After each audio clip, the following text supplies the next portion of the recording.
সুন্দরবন থেকে ফেরার পথে গিয়েছিলাম শ্যামনগর মাছের আড়তে। এই এলাকায় যখন এসেছি তখন একটু হলেও কিছু মাছ কিনে নিয়ে যাওয়া উচিত বলে মনে হলো।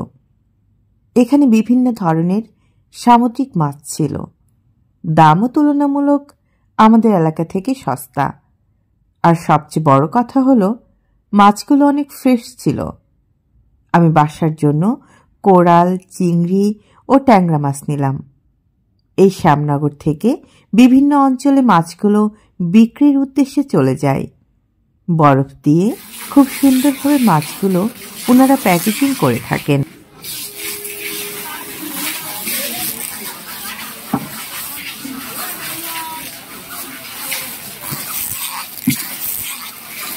বলছি আমি কিন্তু প্রথম আনছি।